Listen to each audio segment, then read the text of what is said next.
en su oración. Padre bendito, te damos gracias, Señor, y te damos toda gloria y toda honra, Señor, desde ya, Señor, y por los siglos de los siglos que te pertenecen únicamente a ti. Te damos, Señor, gracias por este tiempo, Señor, de poder estar reunidos, Padre.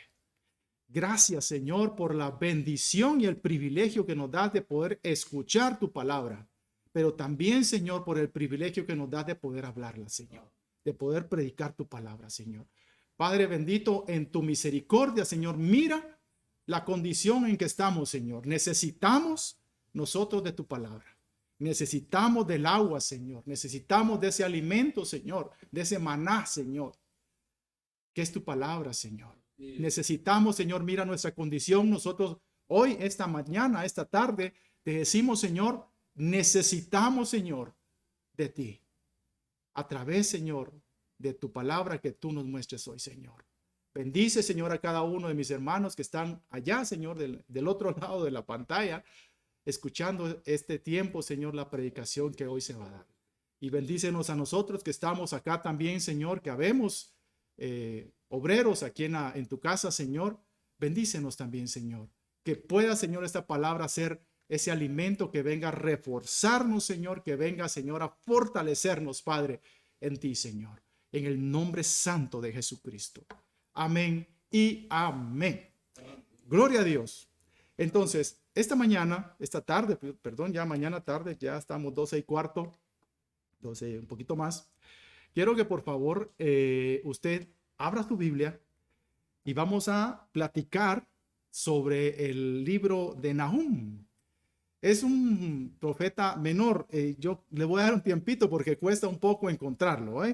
Vamos a platicar un poquito sobre lo que nos habla la palabra acerca de la profecía que este profeta, así que valga la redundancia tal vez, dio hacia un pueblo que estaba siendo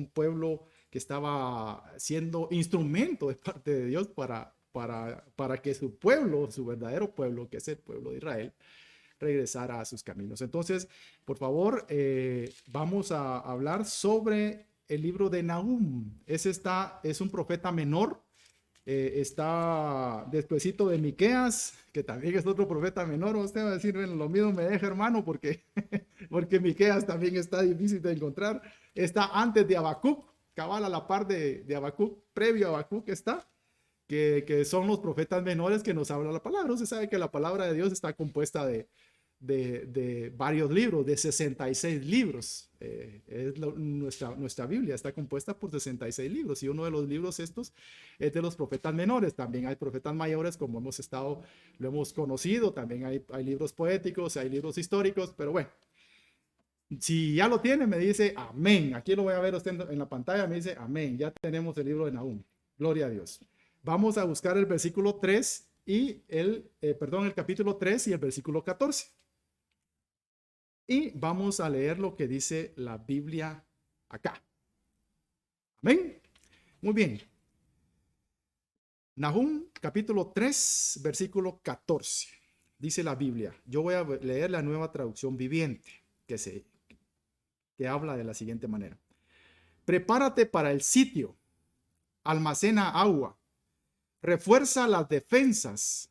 Métete en los pozos para pisotear el barro y llenar los moldes y hacer ladrillos para reparar los muros. ¿De qué vamos a hablar hoy? Hoy vamos a hablar del sitio o del asedio, porque significan lo mismo. El tema de hoy se llama el asedio para el pueblo de Dios o el asedio al pueblo de Dios. De eso se trata el tema de esta mañana. Entonces, haciendo un poco de contexto de lo que estaba sucediendo en este tiempo, que el profeta Nahum se levanta. Nahum es un profeta que el Señor levantó para dar profecía en contra de Asiria y de Nínive. Usted rápidamente, porque usted sé que usted conoce la palabra de Dios, rápidamente nos vamos a ubicar con Nínive. Dice, pero Nínive, ¿a usted qué le suena a Nínive? Sí, la misma Nínive que Jonás en su momento el Señor llevó también para que le predicase a este pueblo. Y fíjese que eso es bien, bien, bien, bien tremendo, porque Jonás fue levantado poquito más de 100 años antes que este profeta Nahum. Y Jonás llegó al pueblo de Nínive y a decirle que iba a venir destrucción de Nínive a partir de los 40 días, iba a venir una destrucción hacia Nínive, porque Nínive era un pueblo muy sanguinario, eran malos, malos, malos. Y el Señor había levantado un juicio contra ellos, pero en este tiempo levanta Jonás y Jonás llega, y usted conoce la historia. La gente de Nínive, al recibir el mensaje que había venido de parte de Dios, se arrepienten y dice que se vuelven en ayuno. Hasta los animales, ayunaron todos, hasta los animales. Entonces Dios en su misericordia ya no ejecuta el juicio. Porque mire, es que esto es precioso, porque dice la Biblia que el Señor no desprecia un corazón contrito y humillado. Y fue lo que pasó con Nínive en ese entonces. Pero pasaron poquito más de 100 años. Y Nínive se vuelve a sus costumbres anteriores. Nínive regresa a las prácticas que hacían antes. O sea, que eran, pero sanguinarios. Ellos conquistaban a los pueblos, los torturaban, después de haberlos torturado, los mataban, los hacían caminar distancias grandísimas, dice, parte de lo que hacía Nínive, y para que la gente se muriera en el camino, o sea, se moría de cansancio la gente que ellos capturaban. Y levanta este profeta el Señor 100 años, poquito más de 100 años después de que había levantado Jonás y Nínive se había arrepentido. Nínive regresa a sus prácticas que hacía como pueblo pagano, regresa a sus prácticas. Entonces viene el Señor y utiliza incluso a este mismo pueblo de Nínive, porque este pueblo de Nínive, los asirios, Nínive era la capital de Asiria hoy, lo utiliza el Señor prácticamente como un aguijón para llevar a su pueblo, porque estos asirios habían capturado a Judá, habían deshecho en Jerusalén el reino del norte, porque son dos reinos, ¿verdad? Los que estaban, el reino del norte y el reino del sur, ya habían agarrado a Jerusalén, ya lo habían hecho pedazos, y se van en contra de Judá hacia el otro reino, el reino del sur, a oprimirlo y a tenerlo cautivo igual. Entonces el Señor permite que este pueblo asirio sea prácticamente así como el aguijón que platicaba Pablo, que tenía en su carne, un aguijón para que el pueblo se regresara a él. Eso es lo que estaba haciendo el Señor. Entonces, cuando nosotros leemos las dos historias, la de Jonás, leemos la de Nahum, nos damos cuenta, porque muchas veces nos preguntamos, pero ¿por qué el Señor permitía guerras, matanzas y tanto que nos muestra la Biblia? Y es tan precioso cuando logramos entender que el Antiguo Testamento, para muchas personas tal vez le cuesta un poco leerlo o le cuesta un poco entenderlo, pero el Antiguo Testamento lo que nos muestra es el carácter de Dios, cómo Dios actúa. Eso es lo que nos muestra, cómo es Dios, cómo es el corazón de Dios. Y aquí lo vemos bien palpable. Cuando el pueblo se arrepiente, el Señor los perdona. Nínive. Pero cuando el pueblo ya no se arrepiente, porque si usted lee, mire, el Nahum es un libro bien pequeño, ya tiene, ¿qué? ¿Cuántos versículos? ¿Qué capítulos? 3 capítulos. 3 capítulos tiene, es una hoja y 2 páginas y poquito. Es bien pequeño. Pero miren lo que muestra, cómo muestra el carácter y el corazón de Dios. Porque con un pueblo que se había arrepentido, el Señor detuvo el juicio. Y en este pueblo que vino la profecía a través de Nahum, ya no hubo arrepentimiento. Ahí ya no hubo arrepentimiento. Entonces viene la destrucción de parte de Dios hacia este pueblo. ¿Ya? Eso es lo que estaba sucediendo en este momento. Entonces, viene y el Señor le habla a Nínive. Le habla a Nínive y le dice, prepárate, porque venía destrucción sobre él, ¿verdad? A través de otros. Venía la destrucción sobre Nínive y le dice esto. Le dice, prepárate para el sitio. Le dice. Pero aquí está con exclamación, ¿no? Y aquí en la versión que yo tengo. No sé si así dice en la suya.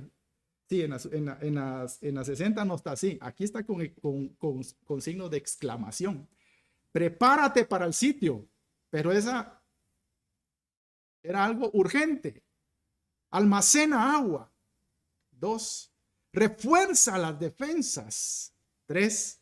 Métete en los pozos para pisotear el barro y llenar los moldes y hacer ladrillos para reparar los muros. Era algo urgente que tenía que hacer el pueblo de Nínive porque venía la destrucción sobre ellos. Y esto no les iba a garantizar porque lo que vamos a tomar aquí es una analogía. Vamos a tomar un ejemplo de lo que es poner oposición hacia un ataque inminente, porque esa era la clave. Esa era la clave para poder resistir ese ataque que no, pues al final no solo ellos tuvieron este tipo de ataques. Hay varios ejemplos en la palabra del Señor de pueblo de Dios que fue, cuando habla de sitio, fue asediado, es porque fue rodeado. Por ejemplo, las murallas de Jericó fue prácticamente lo que era la táctica del sitio se fue perfeccionando. Pero ahí se hizo un sitio, ahí se hizo se rodeó las murallas y cayeron por el poder de Dios. Entonces, cuando hablamos de sitio, el sitio o el asedio, ¿qué es? Fíjese que es una táctica de batalla donde un ejército rodea una ciudad y corta todos los abastecimientos para que el enemigo se vea forzado a rendirse por falta de comida y por falta de agua. Eso es un sitio o un asedio. Un sitio allá en mi tierra le dicen sitio a un pedazo de tierra. Dice, ¿cuánto mide su sitio? Mide 10 por 20. No, este sitio no es ese sitio. Este sitio es esa táctica de guerra. Es una táctica de guerra donde la gente, donde los que llegaban a atacar esas ciudades, porque las ciudades tenían murallas. Cuando llegaban a atacar esas ciudades, lo que hacían era que rodeaban las murallas de la ciudad y la gente que estaba allá adentro no podía salir. Ni salir ni entrar. Por supuesto, ni entrar, ¿verdad? Pero lo que hacía esa táctica era esperar.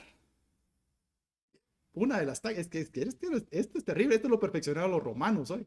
Y pues en algunas películas, que no todas las películas, yo no recomiendo películas, pero en algunas películas o en algunos documentales se pueden ver lo que eran las armas de guerra que habían perfeccionado estas naciones. Y se puede ver los ejemplos de lo que era un sitio. Mire usted, eso era tremendo. Porque lo que hacían era que decían, bueno, como estaban encerrados, mire usted, ya me come las ansias por platicarle esto. Estaban encerrados, no podían salir y abastecerse de comida y de agua. Entonces, ¿qué pasaba con ellos? Se morían o se entregaban, porque esas eran las dos salidas. Aquí o me muero de hambre o me muero de sed o me entrego al enemigo. No había otra. Bueno, sí había otra y la vamos a ver aquí. Entonces, ¿qué hacía un pueblo cuando estaba sitiado? Comenzar a tomar y a comer de lo que tenía almacenado. Eso es lo que hacía. Pero era tan tremendo esta táctica de guerra que eso tardaba años hoy. O sea, un sitio podía tardar años. Hay un ejemplo de que no está en la Biblia, pero sí es histórico, de los judíos que se fueron a refugiar a una fortaleza que había hecho Herodes, que se llama Masada o Metzada. Masada, sí, Masada. Entonces, ese es como le digo, eso no está en la Biblia, pero sí es histórico, oye, sí sucedió, según el historiador Josefo, que era un judío que se dedicaba a redactar eso, que él vio eso. Entonces platica sobre lo que había sucedido en Masada. Y era una fortaleza, mire usted, aquellas fortalezas que eran impenetrables. Dice que estaba en el desierto. Y no solo que estaba en el desierto, sino que estaba a 450 metros de altura. Era una montaña. Y ahí tenían la fortaleza, Masá. Tardaron 7 meses hoy, esperando que la gente se rindiera. Los romanos. La gente se mató ahí adentro porque no se quiso, en vez de rendirse a sus enemigos, no se suicidaron, lo que se mataron, designaron a unos cuantos principales y esos se mataban, comenzaron a matar a toda la gente y hasta que quedaron 10. Y esos 10, uno mató a los 9 y el último porque ellos conocían de que el suicidio era pecado. Entonces el último sí se tuvo que hacer el harakiri él solo. Pero dice la Biblia que cuando viene ese sitio, la gente comienza porque no es solo un ataque, físico. La gente comienza a fallarle la mente. Usted mire lo que dice la palabra de Dios en Deuteronomio capítulo 28, versículos 53 al 57. Y yo se los voy a leer así rapidito, oye, porque quiero que me dé tiempo para llegar a donde yo quiero llegar. Dice, y comerás el fruto de tu vientre, la carne de tus hijos, póngale atención a eso, y de tus hijas que Jehová tu Dios te dio. En el sitio, dice, y en el apuro con que te angustiará tu enemigo. Fíjese que la consecuencia de ese sitio, comerás el fruto de tu vientre, la carne de tus hijos y de tus hijas que Jehová tu Dios te dio. En el sitio y en el apuro con que te angustiará tu enemigo. El hombre tierno en medio de ti y el muy delicado mirará con malos ojos a su hermano y a la mujer de su seno y al resto de sus hijos que le quedaren, para no dar a alguno de ellos de la carne de sus hijos que él comiere por no haberle quedado nada en el asedio y en el apuro, con que tu enemigo te oprimirá en todas tus ciudades. Fíjese pues. La tierna y delicada entre vosotros que nunca la planta de su pie intentaría sentar sobre la tierra, de pura delicadeza y ternura, mirará con malos ojos al marido de su seno, a su hijo, a su hija, y al recién nacido que sale entre sus pies y a sus hijos que diere a luz, pues los comerá ocultamente por la carencia de todo, en el asedio y en el apuro con que tu enemigo te oprimirá en todas tus ciudades. ¿Qué le parece? Había un canibalismo ahí, usted. Eso es lo que está hablando la palabra de Dios. Consecuencia del encierro. Es que eso es tremendo. Consecuencia del encierro. Fíjese que y quiero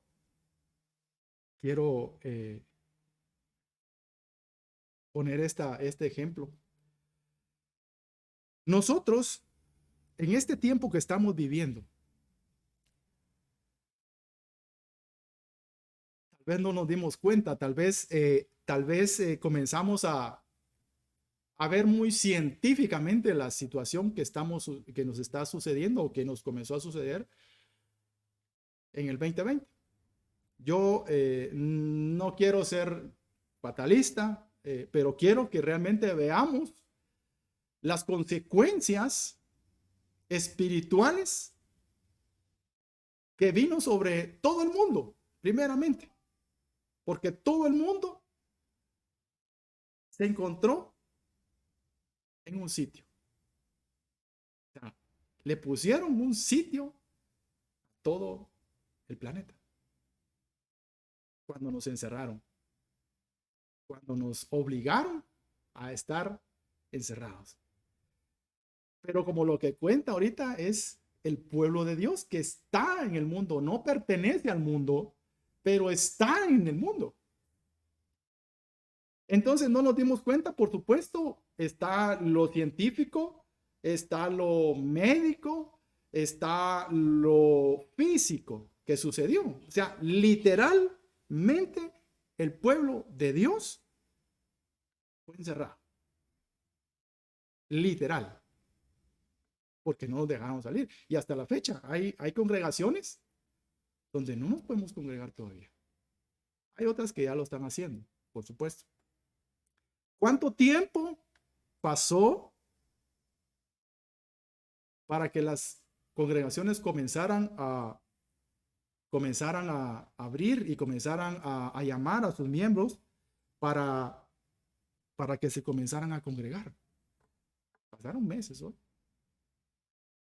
Pasaron meses. Por eso le digo, un sitio no duraba, no duraba 2 días, no era 3 días. Un sitio duraba hasta que la gente que estaba adentro se rendía o se moría. Y viene esto ya pasándolo lo espiritual. Nos cortan el agua y nos cortan la comida hoy. Eso fue lo que pasó con el pueblo de Dios. Comenzaron a cortarle el agua, que es la palabra de Dios. Comenzó la gente que estaba encerrada. Comenzamos los que estábamos encerrados.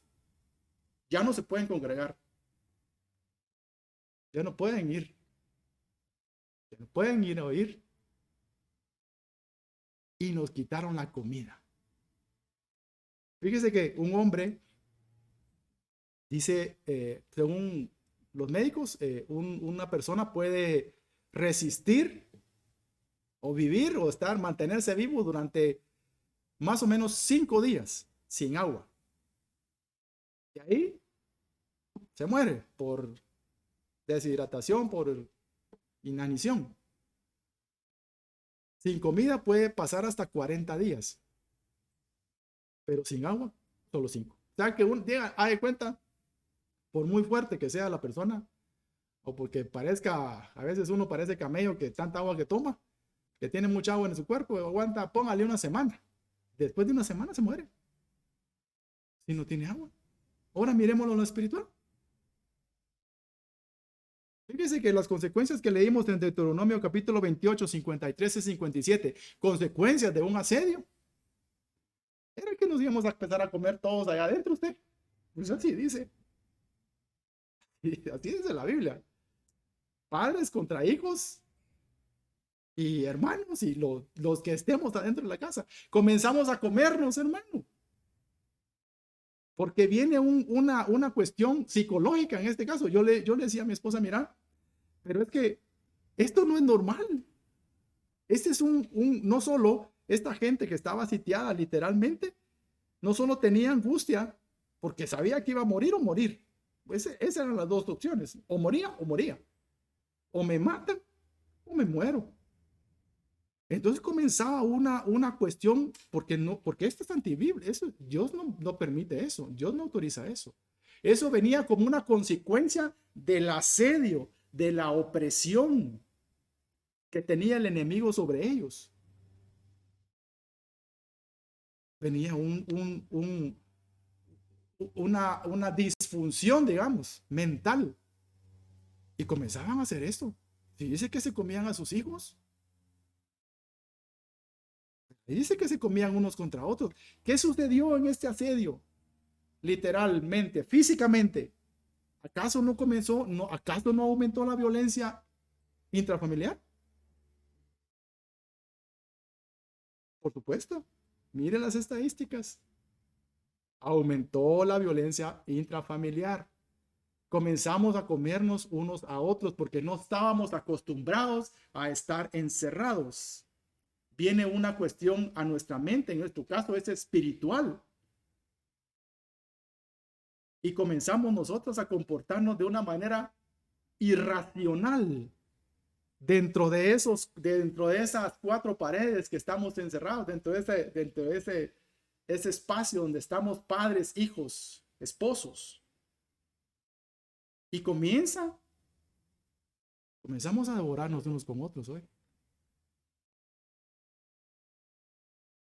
Esposas maltratadas, abusadas, esposos igual, hijos, porque mire, más adelante hay otros versículos y pues ya no nos da tiempo para leer más, pero dice que los primeros que se iban eran los chavitos, eran los que se comían. ¿Por qué? Porque son los más débiles, los más indefensos. Eran los primeros que se comían. ¿Quiénes son los primeros que sufren en un hogar donde el hijo está viendo que el papá le está dando a su madre en una violencia física, verbal, psicológica o al revés? Y que los dos están. ¿Quiénes son los primeros que sufren? Los hijos. ¿Quiénes son los primeros que mueren? sus hijos. Háblele después del evangelio, después de que vio eso en su casa. Háblele del evangelio a sus hijos. Están muertos. No van a querer. Entonces, físicamente nosotros fuimos puestos, fuimos encerrados en nuestras casas. Hubo un sitio para el pueblo de Dios, donde se cortaron los suministros de agua y se cortaron los suministros de comida. ¿Cuánto tiempo, cuánto pueblo de Dios se apartó en este tiempo? Nosotros tenemos aquí más o menos una lista, ¿verdad, pastor? Aquí está nuestro pastor. De cuánto pueblo se alejó. Y pues lo conocemos porque es nuestra iglesia. No es por acusar, sino porque nos damos cuenta porque es el lugar donde nosotros nos congregamos y el lugar que nosotros conocemos. Pero en toda la iglesia, a nivel mundial, la gente murió. Mucho pueblo murió por la falta de agua y por la falta de comida, porque fue cortado. Y es bien tremendo, fíjese esto. Vamos a platicar de esto ahorita. Fíjese que la palabra de Dios habla de cuatro aspectos cuando leemos este pasaje de Nahum. Y el primero es prepararse. Cuando dice, prepárate para el sitio. El prepararse es una manera, como ya lo vimos, es una manera de oponernos. Es una manera de defendernos. Y es una manera de poner oposición a la destrucción que viene sobre nosotros. Pero nosotros, fíjese que muchas veces vemos venir la montaña y no nos movemos usted. La casa se nos está cayendo por pedazos. No nos movemos. Nuestra relación en nuestro hogar está deshecha y no nos movemos. Cuando dice prepárate es toma acción. O sea, papaito, se te viene la montaña encima, ¿qué vas a hacer? Prepárate. ¿De cómo, Señor? Por eso vamos a tomar este ejemplo. ¿Cómo nos tenemos que preparar? Fíjese pues. Cuando vino la advertencia, ya hablamos de que cuando vino la advertencia a Nínive no hubo arrepentimiento. Hubo arrepentimiento. Pero cuando viene la advertencia la segunda vez por Nahum, ya no hay arrepentimiento. Entonces el pueblo estaba destinado a sufrir el juicio de parte de Dios. El segundo punto que habla la palabra es almacena agua. Era una de las formas en que nosotros íbamos a resistir, en que el pueblo iba a resistir ese asedio y ese sitio. Como le dije, nosotros literalmente fuimos sitiados en este tiempo de la pandemia. Seguimos sitiados en algunos lugares. Entonces, ¿cuál es el segundo punto que dice aquí? Almacena agua. ¿Cómo almacena usted agua? ¿Cómo almacenamos agua? Ahí estamos bien fáciles de entender eso. Pues almacenamos a través de un depósito o una cisterna, pues. Algunos tendrán cisterna en sus casas, otros en toneles, ¿va usted? Porque pasa el camión, va llenando los toneles, ¿va? Para almacenar agua. O sea, es la manera en que nosotros almacenamos agua, literalmente, ¿ya? A través de una cisterna. Pero el agua, como ya lo vimos, el agua representa la palabra de Dios. ¿Qué hemos hecho? Fíjese pues. Porque ahorita que viene el sitio, que no nos permitieron congregarnos, ahorita que no nos permite muchas veces, aunque bendito sea el Señor, tenemos esta tecnología ya para que el agua llegue. Esto es como un acueducto, ¿me entienden? ¿Sabe lo que es un acueducto? Un acueducto es un canal que lleva agua, donde podían captar el agua y llevarla a través de unos canales hacia el lugar donde se almacenaba. Ese es un acueducto hoy. Y bendito sea el Señor, esta plataforma es un acueducto. Hagámoslo cuenta así, porque esta plataforma lleva agua hasta su casa. ¿Ya? A través de esto llega la palabra de Dios hasta su casa, mi estimado hermano. Mire usted, ya no salió, ya, porque estamos ahorita, como le digo, está entonces el pueblo de Dios tenía la opción, tiene la opción de que la palabra llegue hasta su casa, hermano. Mire qué bendición. Aunque estemos encerrados, no nos hace falta el agua. Si tan solo nosotros conectamos, nos conectamos. Si tan solo nosotros decimos, hoy es el día en que viene el agua a mi casa. Entonces voy a estar listo, voy a tener mi cisterna, voy a tener mis toneles, mis barriles. No sé cómo captan el agua en muchos lados, pero también así la captan. Para que sea llena mi cisterna, para que yo esté preparado. ¿Ya? Para que yo esté preparado. No puedo salir, no me puedo congregar, pero tengo llena mi cisterna. ¿Ya? Tengo almacenada agüita para tomar, ¿ya? Para no morirme de sed. ¿Ya? Ahora, la palabra habla que hay dos tipos de cisterna. Porque dice que hay cisternas rotas, hermano.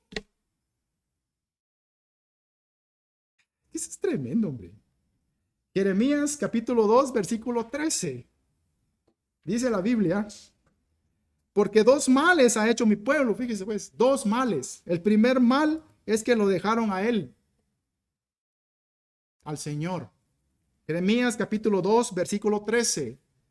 Dos males ha hecho mi pueblo. Número uno, me dejaron a mí, dice el Señor, que soy fuente de agua viva. Y número dos, ¿cuál es la dos? Cavaron para sí cisternas. Cisternas rotas que no retienen el agua. Está tremendo esto, usted. El agua puede llegar a nuestra casa hoy. Ahora, nuestra responsabilidad es retenerla. Es que no comencemos a meter el agua en unas cisternas rotas. Que no van a ¿Sabe qué no es retener el agua? No retener el agua es no poner en práctica lo que el Señor nos dice. Es no retener el agua. ¿Por qué? Porque cuando usted tiene sed, va a agarrar, va a aprovechar hoy, va a agarrar su vaso y se va a servir un vaso de agua porque en su cisterna sí hay. Cuando usted tenga necesidad, cuando venga la sed espiritual, usted va a recorrer a esa agua que tiene almacenada en su corazón. Ah, así dice el Señor, dice, yo te proveeré. ¿Qué más dice el Señor? Aunque los lirios del campo, dice, no hilan. Dice que los colores con que se visten, dice que son ni el rey Salomón los pudo tener. Aunque las aves del campo no aran ni cultivan los campos, el Señor les da su comida todos los días. Ese es sacar agua. Y así hay mucha palabra. Ese es sacar agua del pozo, es del cisterna, es llegar a decir, ay, tengo mi cisterna llena. Ay, gloria a Dios. Voy a tomar mi vaso de agua cuando tengo sed. Cuando viene la prueba, cuando viene el calor y me está llevando a dudar, a tener angustia, decir, no, yo me voy a tomar un vaso de agua porque tengo mi cisterna llena. Pero cuando mi cisterna está rota, imagínese usted que pide su camión cisterna que le lleven, usted feliz ahí que está el cisterna, llenándole su barriles o su cisterna ahí de agua, el camión, ¿va usted? Y a los 2 días usted tiene sed y dice, voy a ir a sacar agua. No hay, porque tenía, la cisterna estaba rota. Entonces, no solo es recibir el agua, no solo es guardar el agua, hay que guardarla correctamente. ¿Ya? Hay que ver si la cisterna no tiene fuga. porque a veces las fugas no se ven, oye. Yo, pues usted sabe que yo me dedico a la construcción y a veces las fugas están y no las encuentra uno. Dice, pero ¿dónde se sale el agua aquí, Dios mío? Si aquí no se mira nada. A veces uno piensa que está bien, oye, tiene que uno analizar su corazón, a ver si esa cisterna no está rota, a ver si uno quiere hacer las cosas por uno mismo o uno deja de confiar en el Señor, porque el primero dice que son dos males. El primero dice que se alejarnos de la fuente de agua viva. O sea, que el agua que entre a mi casa sea el agua correcta, el agua que da vida. ¿Ven? Ese es uno de los puntos. Almacenar agua. El agua ya vimos que es la palabra de Dios. Ya vimos eso. También que almacenemos el agua en nuestras cisternas, en nuestro corazón, que guardemos la palabra de Dios. Y que cuando tenemos que ponerla por obra, la creamos. Y así dice el Señor. Pues tan rico que es hablar así usted. Así dice el Señor. ¿De qué temes, pueblo mío?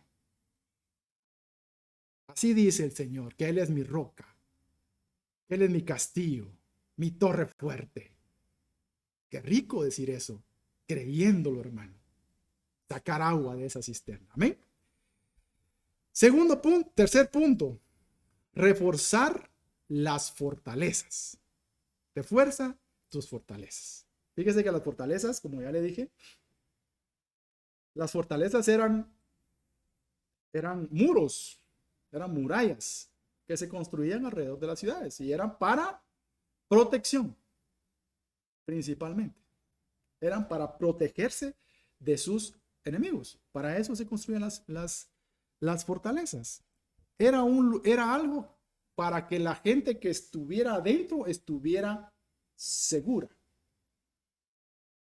Ahora, la pregunta del millón.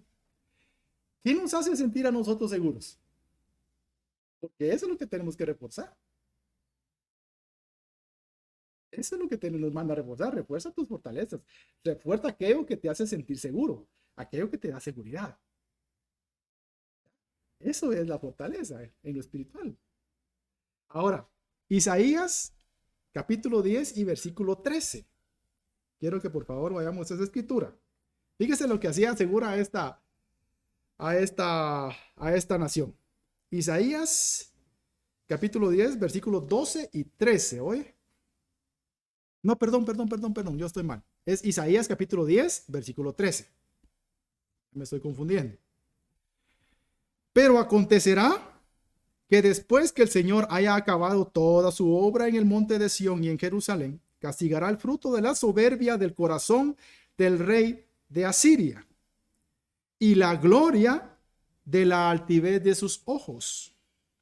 Porque dijo, oiga lo que dijo el rey de Asiria, con el poder de mi mano lo he hecho, y con mi sabiduría, porque he sido prudente, quité los territorios de los pueblos y saqué sus tesoros, y derribé como valientes a los que estaban sentados. ¿Qué le parece?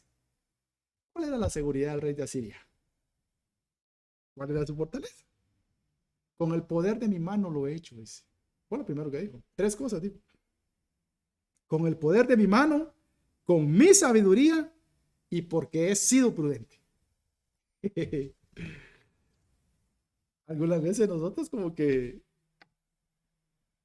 nos afecta un poquito eso a usted. Que es que, mire usted, es que yo tengo 2 maestrías hoy y 3 doctorados. De la Da Vinci, perdón usted hoy, perdón, pero los tengo. Entonces, ¿no será eso confiar en mi sabiduría? Y por eso es que a mí no me hace falta nada.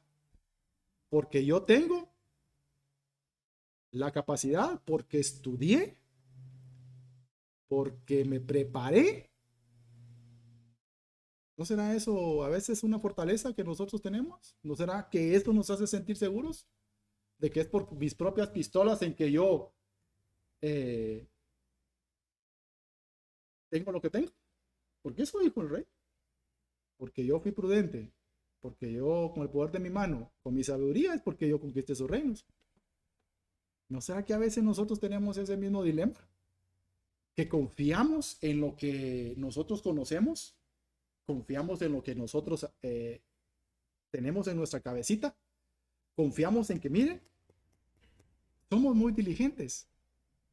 Confiamos que somos prudentes. Y no, es que yo tengo, porque mire usted, yo soy prudente, yo no gasto más de la cuenta. Oye, ¿o será que no le estamos dando la gloria a Dios en eso?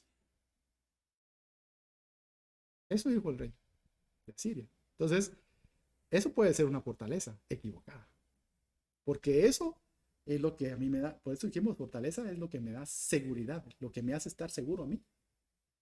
Y si mi conocimiento, si mi prudencia, si el poder de mi mano, de lo que yo puedo hacer, es lo que a mí me da seguridad, estamos teniendo una fortaleza equivocada. Estamos encerrados en esa fortaleza y no le estamos dando la gloria a Dios. Daniel capítulo 4 y versículo 30. Daniel capítulo 4 y versículo 30. Bueno, se los voy a comentar. Fue lo que dijo Nabucodonosor. Yo he construido todo eso que está ahí. ¿Se dan cuenta lo pilas que soy? Si quieren, lo buscamos.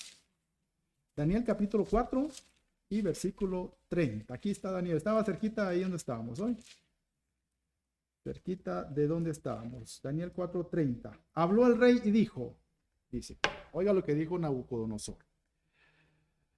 ¿No es esta la gran Babilonia que yo edifiqué para casa real con la fuerza de mi poder? Mire usted lo mismo. Y para gloria de mi majestad. ¿Se da cuenta que cuando nosotros comenzamos con el yo-yo, no le estamos dando la gloria a Dios? Cuando comenzamos el que yo soy el que puedo, yo soy el que hago, yo soy el que me preparé, yo soy el que fui, yo y yo y yo y yo y yo, no le estamos dando la gloria a Dios. Estamos encerrados en una seguridad falsa en nuestro propio yo. Eso dijo Nabucodonosor. Y dice que al ratito dice que terminó como las bestias. Pasó 7 años hoy. Como bestias. Como una bestia, pues. Viviendo con los animales. Comportándose como un animal. Comiendo con los animales. Dice que fíjese usted que, y a propósito de eso, yo conozco un caso, porque esto es bíblico. O sea, lo que hablamos es bíblico y es verdad. Es cierto. 100%. Pero el Señor me permitió también conocer un caso de una persona que le sucedió lo mismo hoy. Y cuando me contaron eso a mí, dije, wow, dije, esto es igual que lo que pasó con Nabucodonosor. Igual, pero literalmente. El hombre terminó viviendo y viviendo con los animales, comiendo con los animales, peleándose con los animales. Literal. Y yo me quedé asombrado. Wow, dije, esto es tremendo, porque es lo que le pasó a este rey. Dice que se volvió como bestia. Hasta que él reconoció de quién era la gloria.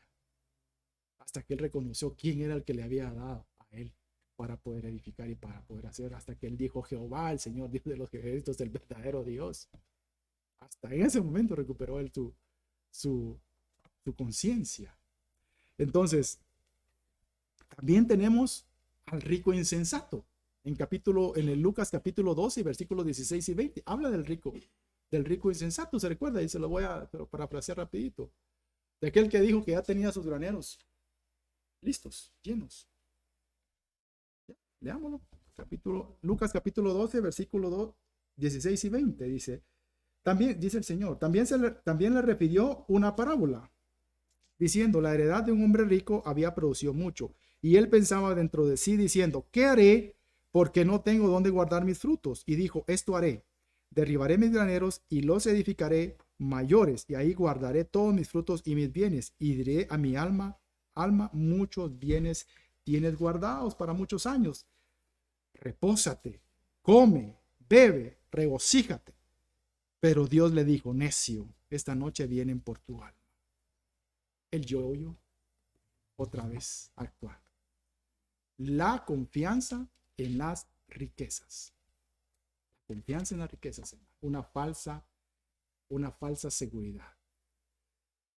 Y solo le voy a leer una más, que está en que está en Samuel, en segundo libro de Samuel, capítulo 2, perdón, está en Proverbios, capítulo 10 y versículo 29. Habla la palabra y dice, perdón, no es esa, hermano, disculpe, es Nehemías 5:3, perdón que me equivoqué. Y había que, mire lo que pasaba con el hambre. Cuando esta gente llegaba, el hambre nos obliga a nosotros en entregar lo más preciado. El hambre, que era un arma que utilizaban estos ejércitos, obligaba a la gente a entregar lo que más importancia tenía en su vida. Pero viene la palabra de Dios y nos habla, y sí creo que leamos segundo libro de Samuel, versículo 22, 2 y 3. Dice, Jehová es mi roca y mi fortaleza. ¿Cuenta? Y mi libertador. Dios mío, fortaleza mía, en él confiaré. Mi escudo, en él confiaré mi escudo y el fuerte de mi salvación. Mi alto refugio, salvador mío, de violencia me libraste. Esa es la verdadera fortaleza. Esa es la fortaleza que debemos de reforzar. ¿Sabe una cosa? Fíjese que una de las tácticas que usaban estos ejércitos tenían varias, pero les menciono dos. Una era el ariete, que era un tronco con una cabeza de metal y que lo mataban en las puertas de las murallas hasta que las tumbaban. Y otra eran las torres de asedio, que construían torres y se acercaban a la muralla y desde ahí comenzaban a tirarle saetas o flechas al pueblo que estaba dentro. Esa era una de las, eso hacían eso. Y fíjese que es tan tremendo esto de que dice que reforcemos nuestras fortalezas, porque cuando dice aquí que Jehová es mi fortaleza y mi libertador, Dios mío, fortaleza mía, en él confiaré. Lo que estaba debilitándose ahí era la confianza en el Señor. Por eso dice, la confianza que tú tienes en Dios. Es lo que está hablando ahí en reforzar las fortalezas, porque lo estamos pasando a lo espiritual, ¿verdad? Entonces, cuando dice refuerza tus fortalezas, si confiar en el Señor es una fortaleza para mi vida, entonces lo que estaba haciendo debilitado eran mis fortalezas, porque eso es lo que buscaba el enemigo. Y eso es lo que busca el enemigo, derribar tus fortalezas. Y una de tus fortalezas es la confianza que tú tienes en el Señor. Cuando viene ese tiempo de prueba, porque el asedio era una prueba, viene a ser atacada la confianza que tú tienes en Dios. Cuando te ves apartado, cuando te ves sediento, cuando te ves hambriento, viene a ser atacada tu fortaleza, tu confianza que debes de tener en el Señor. Por eso hablé los ejemplos anteriores de las falsas fortalezas, de la confianza que yo puedo poner en mi yo. Eso no me va a llevar a nada, me va a ayudar a morir nada más. Pero si yo pongo mi confianza en el Señor, esa fortaleza tiene que ser hecha más fuerte, pues. O sea, esa confianza que viene en el Señor en este tiempo que nosotros estamos en angustia. Porque hay una angustia en el pueblo de Dios. Mire, disculpe, pero hay un asedio. No nos quieren. Esto no va a pasar, hermano. Perdone. Y no soy fatalista. No soy fatalista. No quiero y no soy. No me gusta. Pero si alguien está pensando que esto va a mejorar, está equivocado. Está equivocado. Porque esto tiene que irse empeorando. Tiene que irse empeorando. Y nosotros preparándonos más y preparándonos más. Para que nosotros no seamos muertos en este tiempo. Por eso le decía yo, cuánto hermano de nuestra congregación, de muchas congregaciones, ya no está, ya se murió. Literal, algunos, y otros espiritual. Muchos espiritual. Gente que ya no quiere nada de Dios. Se murió. O sea, el asedio que le pusieron dio fruto para el enemigo. Y murieron. Murieron, ya no están en las iglesias. Mucha gente se retiró de las iglesias. Vino la apostasía. Entonces, esto no viene para mejor. Entonces, ¿qué nos toca? Prepararnos. Si esto no viene para mejor, preparémonos, hermano. Fíjese que otra de las situaciones que menciona la palabra acá es reparar los muros. Cuando habla y dice, métete en los pozos para pisotear el barro y llenar los moldes, si estamos en Nahum 3:14, y hacer ladrillos para reparar los muros. O sea, los muros estaban construidos de ladrillos.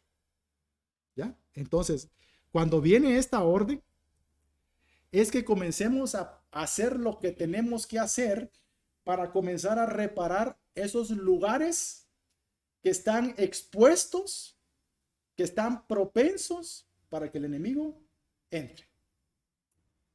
De cuenta que esta es una muralla. Y aquí ya hay unos ladrillos que ya están así como que ya se mueven. Ya se mira a través al otro lado. Entonces, esos lugares eran los que ya los enemigos comenzaban a ver. Ay, Dios, aquí hay un puntito. Ay, papá. Aquí tenés algo, tu debilidad. Aquí hay un pecadito que estás escondiendo. Y eso hace que tu fortaleza, que tu muralla se debilite. El pecado. Porque a través del pecado, el enemigo va a entrar a tu vida. Esa fortaleza impenetrable que el Señor nos ayuda a tener. A través del pecado, comienzan a tener espacios de debilidad. Áreas débiles, áreas donde el enemigo dice, eso está flojo. Quita un ladrillo, está flojo el otro, quita el otro, y ahí ya cabe, ya puede entrar. Entonces es importantísimo que nosotros veamos dónde tenemos debilidades, hombre. Hermanos, si abogado tenemos delante del Padre, dice la palabra de Dios, a Jesucristo el justo, el que nos va a perdonar para que en nuestra fortaleza no hayan debilidades, hombre. Todo pecado que está oculto, hermano, va a salir a luz. Todo lo que está en oculto va a salir a luz, hermano.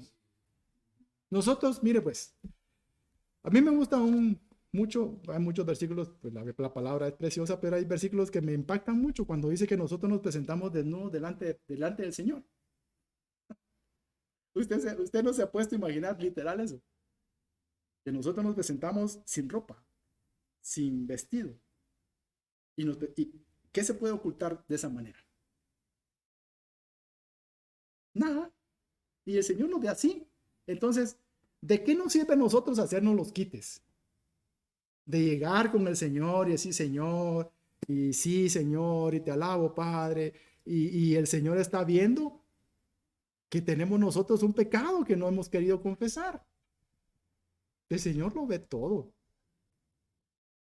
Entonces, a mí me gusta mucho eso, porque digo yo, Señor, qué bonito qué bonito hacer que el Señor nos mira como somos y conoce ya todas las cosas. Entonces, ¿qué es lo mejor? ¿Qué es lo más mejor de mi tierra? Es confesar nuestro pecado, hermano. Decir, Señor, yo tengo un pecado que no he confesado. Y el Señor se pone, sí, hijito. Y el Señor ya lo sabe. Sí, hijito.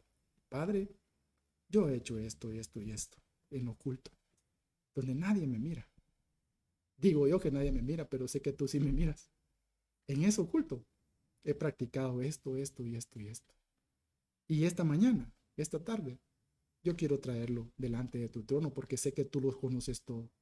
Sé que tú conoces las intenciones de mi corazón. Sé que tú conoces mis pensamientos. Sé que tú conoces toda palabra que aún no ha llegado a mi boca. Entonces, Señor, aquí está. Esto estaba haciendo en lo oculto. Y te pido perdón. Me arrepiento. Y ayúdame, Padre, a apartarme. Porque no quiero pecar más. Entonces tu fortaleza, mira, le ponen un refuerzo. Preparan los ladrillos, pues eso es lo que dice aquí. Hacer ladrillos, digo.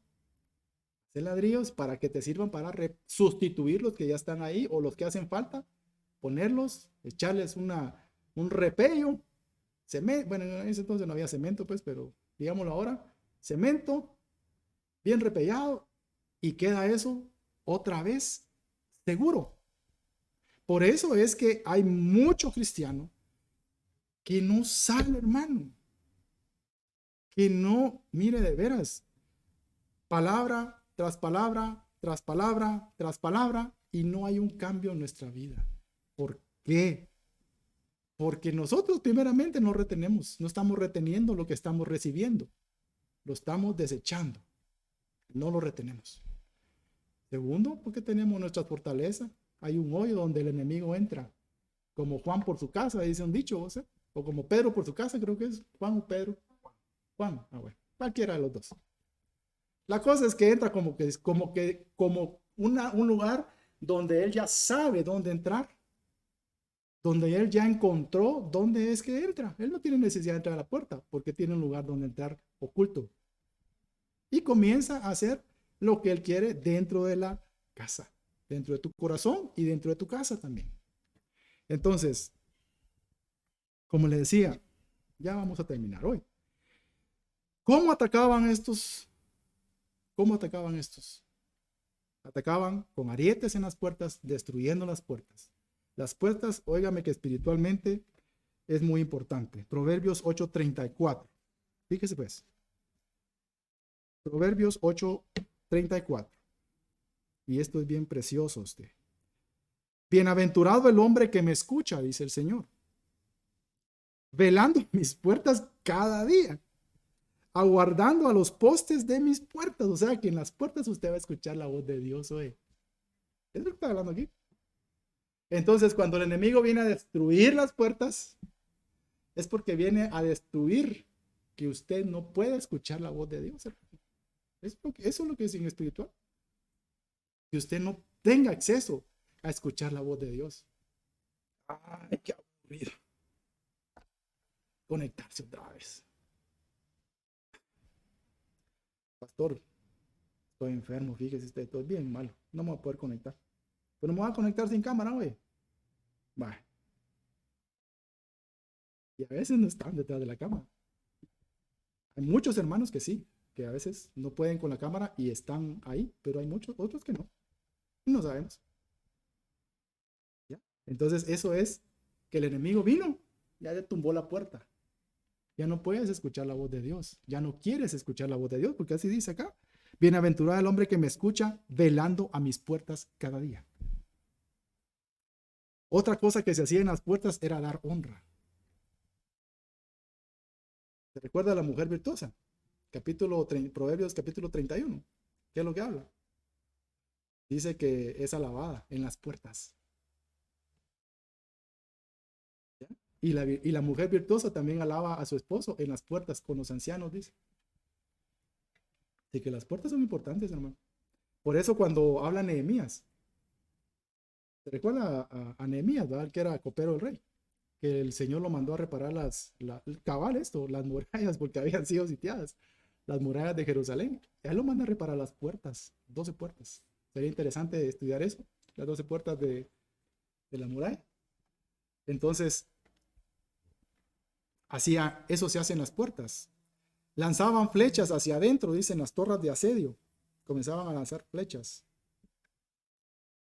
Y dice la Biblia que la fe es la que nos ayuda a podernos defender de los dardos, de las flechas, de las saetas que el enemigo nos lanza. La fe. Entonces, ¿qué ha sido atacado en este tiempo? Que hemos estado cercados. La fe.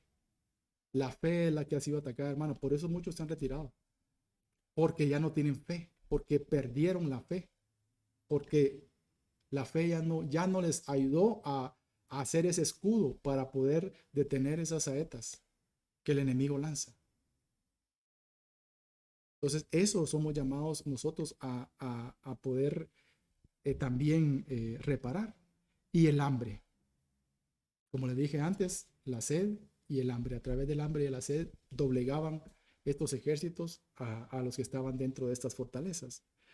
Esaú entregó lo más importante por hambre. La palabra dice en Isaías 8:21. Voy a ver si lo tengo acá. Isaías 8:21. Y oiga lo que dice la Biblia. Por hambre, hoy. y pasarán por la tierra fatigados y hambrientos. Y acontecerá que teniendo hambre, se enojarán y maldecirán a su rey y a su Dios, levantando el rostro en lo alto. Esto sucede por hambre, güey. Por eso es que el enemigo viene a atacar con hambre, hambre de la palabra. Cuando nosotros comenzamos a no comer la palabra, que es nuestra comida, nuestro maná, comenzamos a pasar hambre. Y eso nos puede llevar a esto. Así dice Isaías, pues. Dice que se enojarán, maldecirán al rey y a su Dios. O sea, que eso nos... ¿Se da cuenta lo que ha sucedido realmente en todo este tiempo?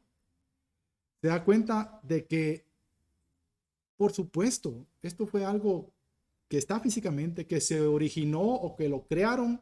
Eso pues yo pues tengo mi punto de vista, pero sucedió y nos encerraron. Sucedió y el pueblo de Dios aún sigue encerrado. Mucho pueblo murió por falta de agua. Mucho pueblo murió por falta de hambre. Mucho pueblo murió porque no se preparó. Mucho pueblo murió porque no hizo lo que el Señor tenía que hacer. No sacó lo que Dios le ha dado durante tanto tiempo. Entonces caemos en una religión. No hay lugar físico, no me congrego, no busco. Hermano, en el amor del Señor, la Biblia, y con esto estoy concluyendo, en el amor del Señor. Voy a leer otra vez lo que dice la palabra hoy.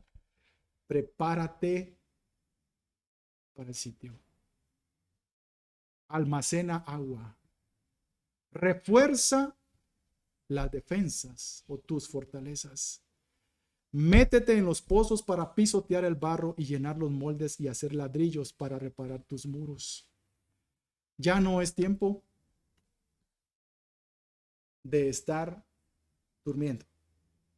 Prepárate, hermano mío y amigo mío, que escuchas esta enseñanza. Esto es para el pueblo de Dios.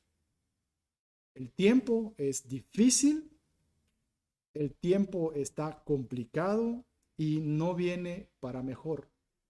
El pueblo de Dios va a ser guardado y va a ser cuidado, así como fue cuidado este pueblo, esta nación, Judá, ante el ataque que vino de este pueblo asirio. Fue guardado el Señor y el Señor los iba a guardar y los iba a sacar de esa opresión, de ese cautiverio que había causado esta nación sobre ellos. Si nosotros somos prudentes, si nosotros atesoramos lo que es la palabra de Dios en nuestro corazón, y cuando haya necesidad de sacar lo que tenemos aquí adentro, sacarlo, hermano. Pero eso va a venir si usted tiene su acueducto llenando su cisterna constantemente. Constantemente. Para que nunca haga falta agua en su vida espiritual. El agua de la palabra de Dios. Amén. Así que quiero que oremos, mi amado hermano. Quiero que le supliquemos a nuestro buen Dios. Mire, Dios, como dice, como habla, como lo leímos, que Él es nuestra fortaleza. Jehová es mi roca y mi fortaleza y mi libertador. Dios mío, fortaleza mía, en Él confiaré. Mi escudo y el fuerte de mi salvación. Jehová, Dios de los ejércitos. En Él confiaré. Así que yo quiero que por favor me acompañe, oremos. Padre Santo, tu misericordia es para siempre, Señor. Te damos gracias, Padre, por tu palabra, Señor. Te damos gracias, Señor, porque tú tienes cuidado de nosotros. Padre, esta mañana, Señor, esta tarde, mañana tarde, Padre, también queremos ponernos a cuentas contigo, Señor. Padre, muchas veces hemos creído que es por nuestra capacidad, por nuestro poder, por nuestra sabiduría, por nuestra prudencia. Muchas veces hemos creído, Señor, que tú no ves, Señor, lo que hay en nuestro corazón y hemos ocultado cosas, Señor, que han permitido, Señor, que esta fortaleza, Señor, sea debilitada. Padre, esta mañana te pedimos perdón porque probablemente, Señor, y muchas veces hemos confiado en lo que nosotros podemos hacer. Esta mañana hablamos, Señor, como dice tu palabra, en ti confiaremos, Señor. Solo tú nos puedes guardar, Señor. Solo tú eres nuestro castillo fuerte, nuestra torre, Señor, nuestro alto refugio, dice tu palabra. En ti, Señor, hablamos esta mañana que está depositada nuestra confianza, Señor. Aunque allá afuera, Señor, en el mundo, Señor, haya, Señor, opresión, haya persecución, haya peligro, Señor, haya, Señor, asedio, Padre, nosotros vamos a estar guardados, Señor, porque tu palabra lo dice así, Señor. Ayúdanos, Señor, a prepararnos, Señor. Ayúdanos a estar listos, Señor. Ayúdanos, Señor, a no divagar, Padre. Ayúdanos a poner, Señor, nuestro entendimiento, Señor, nuestro conocimiento, Padre, nuestras acciones en lo que tú mandas. En el nombre santo de Jesucristo. Te damos gracias, Señor. Gracias, gracias, gracias por tu amor, por tu misericordia, Padre bendito. En el nombre de Jesús, te damos toda la gloria, Señor, y toda la alabanza y toda la exaltación que únicamente te pertenece a ti, nuestro buen Dios, el único y verdadero Dios, Jehová, el Dios de nuestra salvación. Aleluya. Gloria a Dios.